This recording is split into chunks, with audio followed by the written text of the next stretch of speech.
नमस्कार. पहिल्यांदा रत्नागिरी टाइम्स आणि सर्व रत्नागिरीचं खूप अभिनंदन करतो की त्यांनी आज आपल्या जिजाऊला प्लॅटफॉर्म निर्माण करून दिला. आपल्याला जिजाऊला अपेक्षित असलेलं काम कारण डॉक्टर बाबासाहेब आंबेडकरांनी जे राज्यघटनेमध्ये दिलेले मूलभूत अधिकार आहेत, आम्हाला मोफत धान्य नको, मोफत गॅस नको, परंतु चांगलं मोफत गुणवत्तेचं शिक्षण मिळालं पाहिजे, चांगली आरोग्य व्यवस्था पाहिजे, चांगली रोजगाराची व्यवस्था पाहिजे, महिलांना रोजगार उपलब्ध झाला पाहिजे, शेतकऱ्यांना न्याय मिळाला पाहिजे, त्यांना वाटलं पाहिजे की राज्य आपलं आहे, अशा प्रकारचं शासन अभिप्रेत आहे. रोजगाराबाबत आज बघायला गेलं तर अत्यंत दयनीय अवस्था रत्नागिरी जिल्ह्याची आहे की इथे रोजगाराची पर्याय नाही.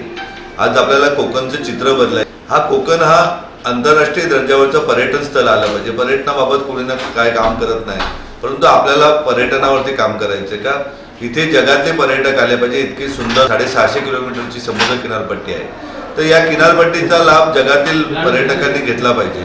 जेव्हा जेव्हा क्रांती होते तेव्हा युवक आणि महिला जेव्हा बाहेर येतील, विद्यार्थी बाहेर येतील, तेव्हाच क्रांती होते. कारण पुरुष कुठल्या ना कुठल्या दबावाला बळी पडतात. कोणी फोन करून दमबाजी करू शकतो.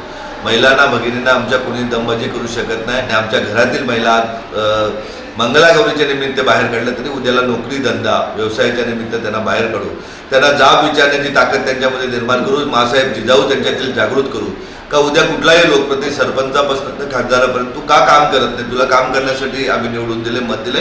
तुला आमची पाण्याची व्यवस्था केली पाहिजे, आमच्या रस्त्याची व्यवस्था केली पाहिजे, आमच्या आरोग्याची व्यवस्था केली पाहिजे. मी काल परवाचं उदाहरण सांगतो की रत्नागिरीला मेडिकल कॉलेज आहे किंवा सिव्हिल हॉस्पिटल आहे. आम्ही त्याच्या स्टाफबाबत मागणी केली का 10%ही कर्मचारी नाहीत. आज दुःखाची गोष्ट वाटते का आज 78 वर्ष स्वातंत्र्य साजरे करत असताना एकाही लोकप्रतिनिधीला वाटत नाही का इथल्या 10% फक्त कर्मचारी असताना हा जिल्हा आरोग्याच्या सुविधेपासून इतका वंचित राहतो. इतके असंवेदनशील जर लोकप्रतिनिधी असतील तर मग जिजाऊला इथपर्यंत पोहोचावं लागेल. आपलं म्हणणंच आहे का राजकारण हा व्यवसाय नसून समाजकारण करण्याचं स्थान आहे. ते कारण केलं पाहिजे. वैद्यकीय क्षेत्र हा व्यवसाय नसून हे समाजकारण करण्याचं साधन आहे.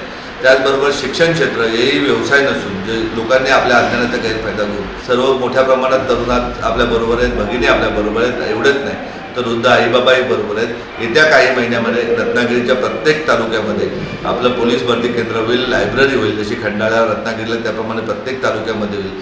जनसेवा केंद्र होतील की जिथे सरकारी कामकाज, सरकारी योजना लोकांपर्यंत पोहोचल्या जातील. पोलीस भरती केंद्र होतील, मिलिटरी भरती केंद्र होतील.